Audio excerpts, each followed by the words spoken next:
ما القارعة إذا زلزلت الأرض زلزالها وأخرجت الأرض أثقالها وقال الإنسان ما لها يومئذ تحدث أخبارها بأن ربك أوحى لها. اللہ تبارک و تعالی پہاڑ کو عاجز کرے گا، زمین کو عاجز کرے گا، آسمان کو عاجز کرے گا، کیڑے مکوڑے عاجز ہوگے اس کے سامنے، اشرف المخلوقات عاجز ہوگا اس کے سامنے، قبروں سے لوگ اٹھیں گے، قبر پھٹے گی، اسرافیل سور پھونکے گا، اللہ کی عدالت قائم ہوگی، سب بے بس کھڑے ہوئے نظر آئیں گے، زمین تانبے کی ہوگی، سورج ایک نیزے پر ہوگا، سورج کی تپش سے لوگ چیخ رہے چلا رہے ہوگے، بے لباس لوگ کھڑے ہوئے ہوگے، اپنے گناہوں کے بقدر ڈوبے ہوئے ہوگے، اللہ کی رحمت کچھ مخصوص بندوں پر ہوگی جو اللہ کے عرش کے سائے میں کھڑے ہوگے، اور اللہ تبارک و تعالی کچھ لوگوں سے خوش ہوگا، کچھ لوگوں پر بہت غصہ ہوگا. اللہ تبارک و تعالی روزے رکھنے والوں سے خوش ہوگا، زکوٰۃ دینے والوں سے خوش ہوگا، قرآن کو سمجھنے والوں سے خوش ہوگا. ایسا قرآن کو سمجھو جیسا قرآن کو سمجھنے کا حق ہے. ہم نے جس آیت کو جس سچویشن میں اور جس وے میں نازل کیا، تم اس سچویشن میں اس طریقے سے اس آیت کو سمجھو. مثال کے طور پر کسی شخص نے یہ کہا کہ مجھے پانی دو کھانا مت دو، تو لہذا اس جملے کو ایسے ہی سمجھنا ضروری ہے. اگر آپ نے اس جملے کو غلط سمجھا کہ مجھے پانی دو کھانا مت دو، اس کا مطلب یہ سمجھ لیا کہ مجھے پانی دو اور کھانا دو، ایسے نہیں سمجھا جیسے سمجھنا چاہیے. اس کا مطلب آپ نے غلط جملے کو غلط طریقے سے سمجھا. ایک شخص کہتا ہے کہ میں نے 10 پلیٹیں بریانی کھائی، تو اس کا مطلب یہ نہیں ہے کہ وہ پلیٹ کھا کر آیا ہے، اس کا مطلب یہ ہے کہ وہ بریانی کے چاول کھا کر آیا ہے. اگر کوئی یہ کہہ رہا ہے کہ میری گاڑی پنکچر ہو گئی ہے، تو گاڑی پنکچر نہیں ہوتی ہے بلکہ گاڑی کا ٹائر پنکچر ہوتا ہے وہاں پر. تو بالکل یہی ہمیں سمجھنا چاہیے کہ اللہ تبارک و تعالی نے جس آیت کو جس وے میں جس سچویشن میں جن لوگوں کے لیے اتارا، ان لوگوں کو اس سچویشن میں کیوں اتارا گیا اس کے مطلب کو بھی تو سمجھنا چاہیے نا، وہ ضروری ہے. تمام رمضانوں کو اگر ایک رمضان کہیں گے تو غلط ہے نا. 2023 کا رمضان اور 2022 کے رمضان، لاک ڈاؤن والے رمضانوں میں کچھ فرق تو ہوگا. تو لہٰذا بات لمبی ہو گئی. والقدر خیرہ و شرہ من اللہ تعالیٰ، میں وہی بتا رہا تھا اچھی اور بری تقدیر پر ایمان لانا ضروری ہے. تو اچھی اور بری تقدیر اللہ تبارک و تعالیٰ نے لکھی ہے نا، ظاہر سی بات ہے. اگر کوئی شخص یہ ہے جو اچھی اور بری تقدیر کو کسی سے جوڑ رہا ہے تو وہ تو غلط ہے نا. تو یہاں پر فرمایا حضرت یوسف علیہ السلام کے بارے میں کہ ما فرطتم فی یوسف، یوسف کے ساتھ بھی تم نے ایسے کیا، تو میں یہاں سے ہٹنے والا نہیں ہوں. تو روبیل اور شمعون کا میں نے واقعہ بیان کیا تھا. تو اپنے والد کے پاس جاؤ تو واسأل القریۃ التي قال بل سولت لكم انفسكم فصبر جمیل، تو صبر کیا. ہاں ماتم نہیں کرنا چاہیے، ظاہر سی بات ہے. تو زندگی کا دینے والا اللہ، موت کا دینے والا اللہ. اگر کوئی مرا ہے تو اس کا مطلب یہ تھوڑی ہے کہ صرف آپ کے گھر سے کوئی مرا ہے. بھائی دنیا کا اصول اور ضابطہ اور قانون ہے، سب مر رہے ہیں، جانور بھی مر رہے ہیں، چرندے اور پرندے بھی مر رہے ہیں، اور انسان بھی مر رہے ہیں. تو آپ اکیلے ماتم کرنے والے ہوتے کون ہو؟ انبیاء کے زمانے میں بھی نبیوں کی ولادت بھی ہوئی، انتقال بھی ہوا، اور نبیوں کے اہلیہ کا بھی انتقال ہوا. تو ظاہر سی بات ہے اتنا حضرت ابراہیم علیہ السلام، یہ حضرت اللہ کے نبی صلی اللہ علیہ وسلم کے بیٹے حضرت ابراہیم کا انتقال ہوا، جو سکرات کے عالم میں تھے، زندہ تھے. انتقال سے پہلے اللہ کے نبی صلی اللہ علیہ وسلم وہاں حاضر ہوئے تو اللہ کے نبی کی آنکھوں سے آنسو جاری ہوئے. تو اللہ کے نبی صلی اللہ علیہ وسلم سے حضرت عبد الرحمن بن عوف نے سوال کیا، اللہ کے نبی کیا آپ غم کر رہے ہیں، نوحہ کر رہے ہیں؟ تو اللہ کے نبی صلی اللہ علیہ وسلم نے کہا نہیں، نوحہ تو اسے نہیں کہتے، نوحہ نہیں ہے، یہ تو دل کی نرمی ہے جو میرے آنکھوں سے نکل رہی ہے. اور میری امت پر آنکھوں سے رونا اور دل میں غم کرنا یہ تو جائز کیا گیا، مگر ماتم کرنا، نوحہ کرنا، پیٹنا یہ ناجائز ہے. میرا تعلق ان لوگوں سے نہیں ہے. اللہ کے نبی صلی اللہ علیہ وسلم فرمایا لیس منا من لم یحنہ، کہ جو لہذا ہم میں سے نہیں ہے کہ جو نوحہ کریں.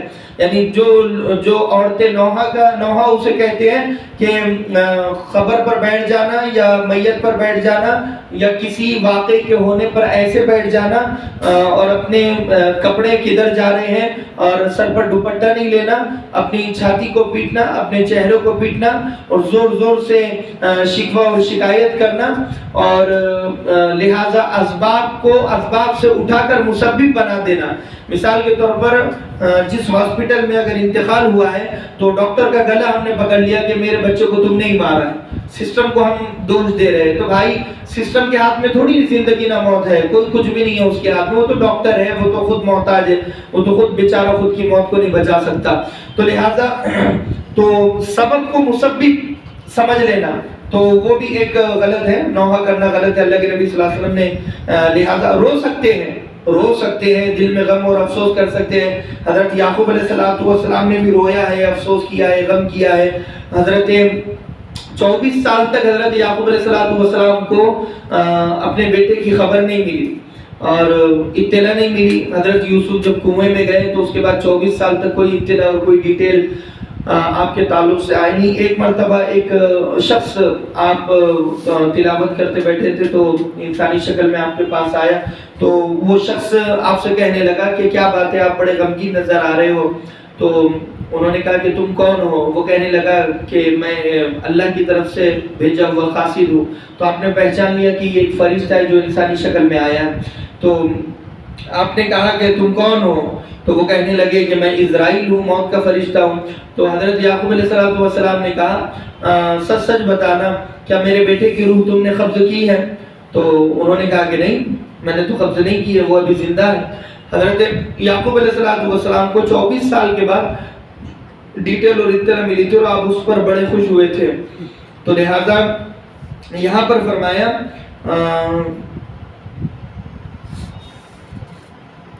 عَسَى اللَّهُ أَن يَأْتِيَنِي بِهِمْ جَمِيعًا، اور اللہ سے مجھے امید ہے کہ اللہ تبارک و تعالیٰ میرے تمام بیٹوں کو میرے پاس اکٹھا کر دے گا، یعنی یوسف ہو، بنیامین ہو، یہودا ہو، اور تمام بیٹے اکٹھے میرے پاس آ جائیں گے، مجھے اللہ سے یہ امید ہے۔ اِنَّهُ هُوَ الْعَلِيمُ الْحَكِيمُ، یقیناً وہ اللہ جاننے والا اور حکمت والا ہے۔ وَتَوَلَّ عَنْهُمْ وَقَالَ يَا أَسَفَا، جب وہ حضرت یعقوب علیہ السلام نے خبر سنی کہ بنیامین کو روک دیا گیا وہاں پر اور چوری کے الزام میں، تو جب آپ مڑے ہیں، آپ نے رخ پھیرا ہے اپنے بیٹوں سے یہ خبر سن کر، تو بڑے افسوس اور غم زدہ ہو گئے آپ، اور آپ نڈھال ہو گئے۔ یا اسف علی یوسف، ایک چیخ نکلی آپ کی، ہائے افسوس یوسف پر، ایک ٹھنڈی سانس لیا آپ نے، کیونکہ غم تازہ ہو گیا۔ بنیامین کو ایسے ہی گھومے جیسے حضرت یوسف گئے تھے، تو غم تازہ ہو گیا حضرت یوسف کا۔ وَبْيَضَّتْ عَيْنَاهُ مِنَ الْحُزْنِ، اور غم کی وجہ سے آپ کی آنکھیں سفید ہو گئی۔ سفید کیوں ہو گئی؟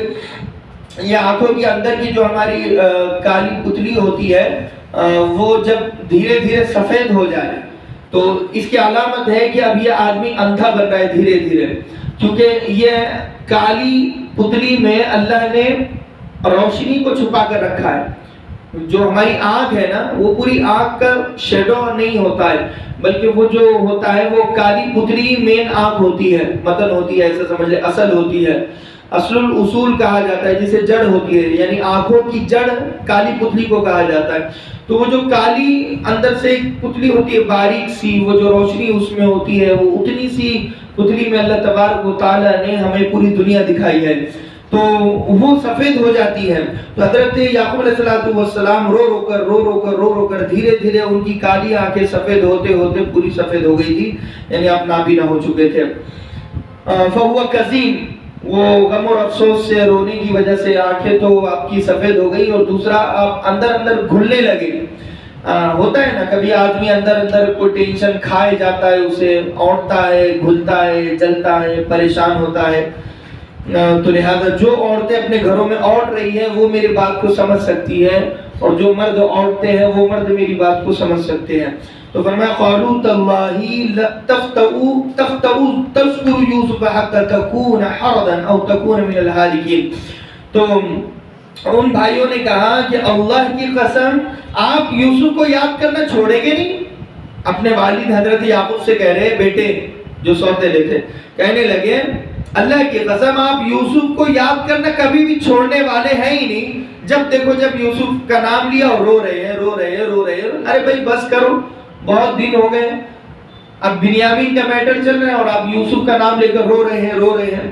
تب تذکر یوسف حتی تکون حرضا، کتنا رو گے کہ رو رو کر گھل جاؤ گے اندر سے.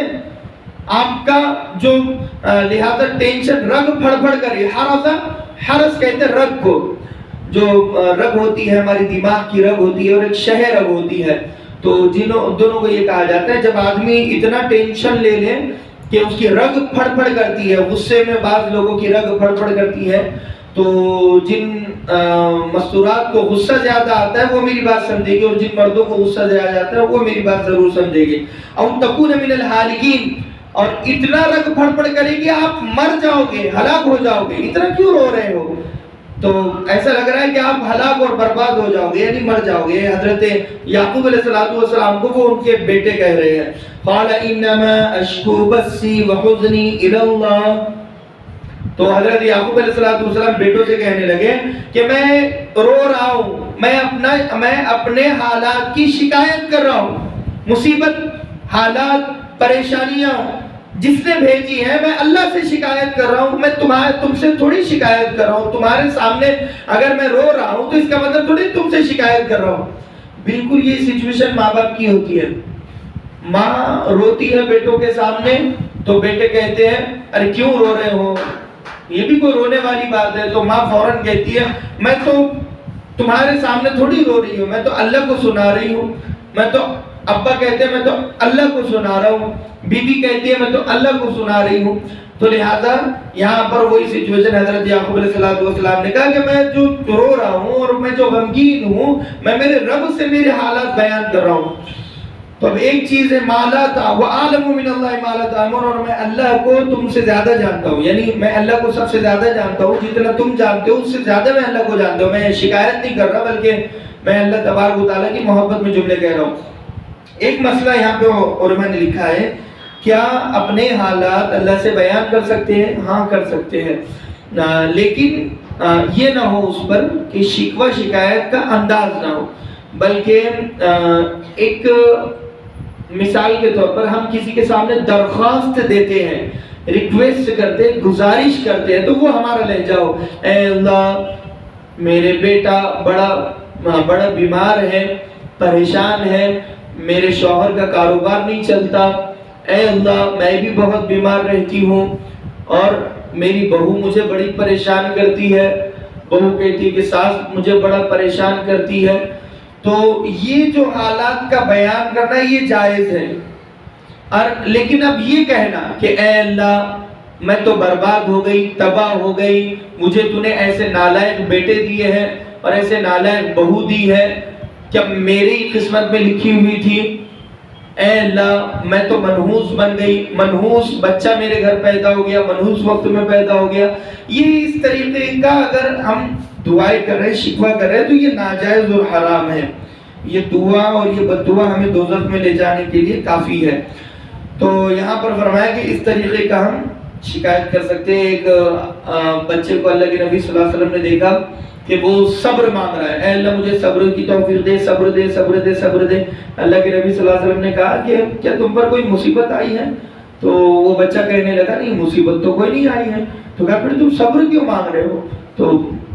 تو وہ بچہ کہنے لگا بس یوں ہی صبر میں مانگ رہا ہوں اللہ سے کہ اللہ مجھے صبر کرنے والا بنا دے. تو اللہ کے نبی صلی اللہ علیہ وسلم نے کہا کہ سألت البلا، کہ تو نے اللہ سے صبر نہیں مانگا، اللہ سے مصیبت مانگی ہے. کیونکہ صبر کا جو موقع ہے وہ مصیبت کے بعد صبر ہوتا ہے نا.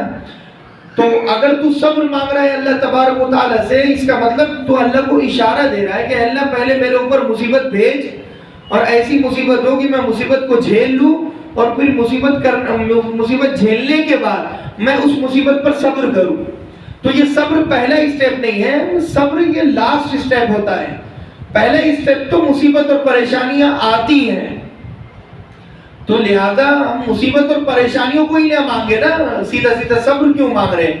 سیدھا سیدھا یہ مانگے اے اللہ ہمیشہ خوش رکھ، اے اللہ عفو عافیت کی زندگی عطا فرما۔ اللہ کے نبی صلی اللہ علیہ وسلم نے کہا تو یہ کیوں نہیں کہتا ربنا آتنا فی الدنیا حسنۃ وفی الآخرۃ حسنۃ وقنا عذاب النار؟ سب سے پیاری دعا اللہ کے نبی صلی اللہ علیہ وسلم کو حضرت عائشہ نے کہا کہ تمہیں سب سے بہترین دعا اپنی دعاؤں میں کون سی پسند ہے؟ اللہ کے نبی صلی اللہ علیہ وسلم نے کہا، ترمذی شریف کی حدیث ہے کہ مجھے دعاؤں میں سب سے بہترین دعا ربنا آتنا فی الدنیا حسنۃ وفی الآخرۃ حسنۃ وقنا عذاب النار، یہ دعا پسند ہے۔ اور اللہ کے نبی صلی اللہ علیہ وسلم التحیات میں سلام پھیرنے سے پہلے یہ دعا ضرور پڑھا کرتے تھے، فرائض میں، نوافل میں، واجبات میں، مگر آپ نے امت کے لیے خاص نہیں کیا۔ تو لہٰذا اگر کوئی پڑھتا ہے تو بہت اچھی بات ہے، مثال کے طور پر التحیات آپ نے پڑھ لی اور درود شریف آپ نے پڑھ لی اور دعائے معصورہ آپ نے پڑھ لیا، دعائے معصورہ کے بعد سلام نہ پھیرے، دعائے معصورہ کے بعد اللہم انی ظلمت نفسی جب آپ نے پوری پڑھ لی تو اس کے بعد ربنا آتنا فی الدنیا بھی پڑھیں، قرآنی دعائیں مانگ سکتے ہیں۔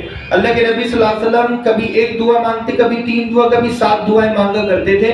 اور حضرت عبد الرحمن بن عوف فرماتے ہیں کہ جہاں تک اللہ کے نبی صلی اللہ علیہ وسلم نے ہمیں بتایا ہے، اللہ کے نبی صلی اللہ علیہ وسلم غالباً 3 دعائیں بہت کثرت سے مانگا کرتے تھے، ربنا آتنا فی الدنیا حسنۃ وفی الآخرۃ حسنۃ وقنا عذاب النار، یہ دعا، اور یہ اللہم انا نسألک العفو والعافیۃ فی الدائمۃ فی الدین والدنیا والآخرہ، یہ ایک دعا مانگا کرتے تھے۔ اور ایک دعا ربنا تقبل منا انک انت السمیع العلیم وتب علینا انک انت التواب الرحیم، یہ 3 دعائیں کثرت سے آپ مانگا کرتے تھے۔ تو لہذا نماز میں یہ دعائیں ہم مانگ سکتے ہیں، لیکن زیادہ دعائیں زیادہ لمبا قاعدہ نہ ہو، اور اگر کوئی امام ہے تو امام کو چاہیے کہ وہ نہ مانگے کیونکہ نماز طویل اور لمبی ہو جائے گی، تو لہذا اگر انفرادی اگر پڑھ رہے ہیں تو بات الگ ہے۔ تو یہاں پر فرمایا کہ اور میں جو جانتا ہوں وہ تم نہیں جانتے، یا بنیا اذهبوا فتحسسوا من یوسف، تو اے میرے بیٹو جاؤ اور یوسف اور بنیامین کو تلاش کرو، کھوجو، تلاش کرو، فتحسسوا، تلاش کرو، کھوجو، ولا تیأسوا من روح اللہ، اور اللہ کی رحمت سے نا امید نہ ہونا میرے بیٹو، انہ لا ییأس من روح اللہ الا القوم الکافرون، اور سن لو کہ اللہ کی رحمت سے صرف اور صرف کافر نا امید ہوتے ہیں، مسلمان نہیں ہوتے۔ اگر میں اللہ کی رحمت سے نا امید ہو گیا، اس کا مطلب میرا نا امید ہونا ہی میرے کافر ہونے کی علامت ہے۔ بھئی مسلمان تو وہ ہوتا ہے جو کبھی بھی نا امید نہیں ہوتا، ہر وقت، ہر لمحہ، ہر آن، ہر گھڑی، ہر موقع پر، چاہے خوشحالی میں ہو، غم میں ہو، چاہے بچہ مر جائے، چاہے بیوی پریشان کرے، چاہے باپ پریشان کرے، ماں پریشان کرے، چاہے دکان جل جائے، چاہے وہ بیمار ہو، اتنا بیمار ہو کہ وہ اللہ کا نام اپنی زبان سے نہیں لے سکتا، اتنا کمزور اور لاغر ہو، چاہے بھوک کا عالم ہو، پیاس کا عالم ہو، جنگ کا میدان ہو، کہیں پر بھی ہو، اللہ کی رحمت سے نا امید نہیں ہوتا۔ اللہ کی وہ بندی خاص ہے جو اللہ کی رحمت سے امید لگائے رکھتی ہے، اس لیے ہم اللہ کی رحمت سے امید لگائے رکھے۔ اور میرے خیال سے اذان بھی ہو رہی ہے اور ابھی تفسیر بھی بند کرنا چاہیے، امید تو تھی آج مکمل کر دیں گے رکوع، مگر انشاءاللہ یہ رکوع کل مکمل کریں گے۔ اللہ تبارک و تعالیٰ سے دعا ہے کہ اللہ کہنے سنے سے زیادہ ہم تمام کو عمل کی توفیق نصیب فرمائے۔ وآخر دعوانا الحمدللہ رب العالمین وما توفیقی الا باللہ۔